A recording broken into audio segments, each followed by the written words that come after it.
जय जगन्नाथ। आगे समाचार यह है कि लोगों को अब समझ आ गया है कि ऑपरेशन सिंदूर हमारी सेना का अब तक का सबसे बड़ा पराक्रम है।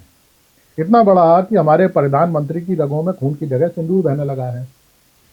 जिन्हें समझ नहीं आया है उन्हें समझा दिया गया है कि मुंह खोला तब या तो देशद्रोही करार दिए जाओगे या आतंकवादी, जिंदगी जेल में काटनी पड़ेगी। तो शांति है। फिलहाल आप चिंता ना करें, जो ना समझ है उन्हें तो आपकी कोई बात समझ नहीं आती।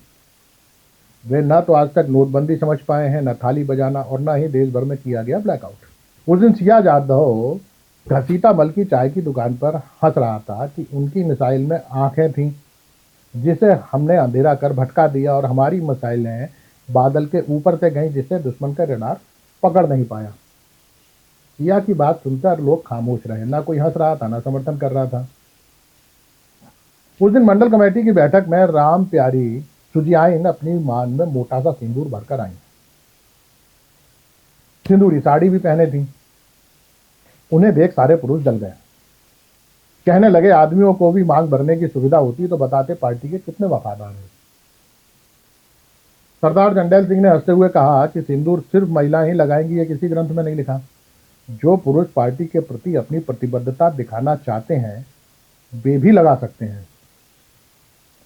रमले प्रजापति ने बताया कि उसने नस काटकर यह देखने की कोशिश की कि अभी भी खून ही बह रहा है या सिंदूर, पर सिंदूर का एक कतरा तक नहीं गिरा। फिर सोचा सिंदूर पी लिया जाए, तो लोगों ने समझाया कि सिंदूर में पारा होता है, पिएगा तो मरेगा कब या तो पता नहीं, पर तड़पेगा बहुत। हर कोई इतना तपस्वी नहीं होता कि रगों में खून को सिंदूर बना ले। तुम तो वैसे भी नेता हो, खून की जांच कराओगे तो गद्दारी, रिश्वतखोरी और बेईमानी ही निकलेगी। जितना बड़ा नेता उसका उतना ही खतरनाक खून। ग्राम स्तर के नेता के खून में मनरेगा का पैसा, वार्ड स्तर के नेता के खून में पुल पुलिया, और राष्ट्रीय स्तर के नेता के खून में रफेल तक मिल जाएगा।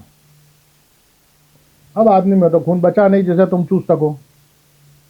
देशभक्ति तो दूर की बात है, तुम्हारी रगों में तो पार्टी भक्ति तक नहीं मिलती। सत्ता के साथ पार्टी बदल लेते हो। लोगों की बात सुनकर रमले डर गया। उसने न सिंदूर पिया न खून की जांच कराई। ठाकुर अजगर सिंह ने मिर्जा गालिब का शेर गुनगुनाया, रगों में दौड़ते फिरने के हम नहीं कायल, जब आंख ही से न टपके तो फिर लहू क्या है। पार्टी के दिलजले कार्यकर्ता राजेलाल पंडित जी ने बीच में लपक लिया। बोले, आंख से लहू क्या, शर्म भी नहीं टपकती।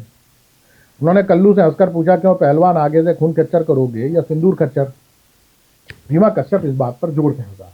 बोला, जनता की रगों में खून की जगह कहीं सिंदूर बहने लगा तो बड़ी समस्या हो जाएगी। देश के नेता को खून की जगह सिंदूर पीना पड़ेगा। डॉक्टर बताते हैं कि सिंदूर पी लेने के बाद मर्दाना कमजोरी आ जाती है। चारित्रिक कमजोरी तो पहले से थी, मर्दाना भी आ जाएगी तो परिवारवाद की समस्या का समाधान मिल जाएगा। वैसे भी रोज वीडियो सामने आ रहे हैं जिससे पार्टी की बदनामी ही हो रही है। भोला जाटव ने तंबाकू घिसते हुए पूछा, भैया एक बात समझ नहीं आई, हर लड़ाई का अंत समझौता होता है। लड़ाई मियाँ बीवी की हो, पड़ोसियों की या पड़ोसी मुल्क के बीच। अब युद्ध हुआ नहीं, समझौता हुआ नहीं, आतंकवाद खत्म हुआ नहीं, दोनों देश की जनता अपनी अपनी जीत बता रही है। लक्ष्य सेठ कहने लगे, यह तो पूरे देश को समझ नहीं आया, इसीलिए तो हमें रोज बताना पड़ रहा है कि ऑपरेशन सिंदूर सफल रहा। बैठक में इस बात के लिए आपकी प्रशंसा की गई कि अरब देश की यात्रा पर निशिकांत दुबे के नेतृत्व में टीम भेजी गई है। देश की बात भले न समझा पाए, गालियां तो जरूर समझा आएंगे। विजय शाह अभी तक मंत्री बने आजाद घूम रहे हैं, इससे पार्टी कार्यकर्ताओं में उत्साह है। सरदार जंडेल सिंह का कहना है कि इससे एक बात सिद्ध होती है कि देश भर में जोरावर जीत सिंह जैसे दरोगा भरे पड़े हैं जो कानून और अदालतों को अपनी जेब में रखते हैं। बाकी मोहल्ला कमेटी वाले रोज पूछ पूछ कर चढ़ाते हैं कि वे 4 आतंकवादी मिले या नहीं जिन्होंने पहलगांव में धर्म देखकर मारा था। अब उनसे कहो कि ऑपरेशन सिंदूर जारी है तो यह कहने लगते हैं, चलो यही बता दो कि पुलवामा में आरडीएक्स कहां से आया। अपने खुफिया तंत्र के पास कोई खबर आई हो तो भिजवा देना जी, बड़ी बेइज्जती होती है गांव में। अब आप तो मन की बात करके निकल जाते हैं, हम तो छोटे कार्यकर्ता हैं, जनता पकड़ लेती है। बाकी कल्लू कसाई आजकल राहुल गांधी को लेकर एक नया शेर सुनाता घूम रहा है। एक चुटकी सिंदूर की कीमत तुम क्या जानो राहुल बाबू, ना किसी को लगा सके ना रगों में बहा सके। शेष कुशल आपका भक्त सेवक रहा। नमस्कार।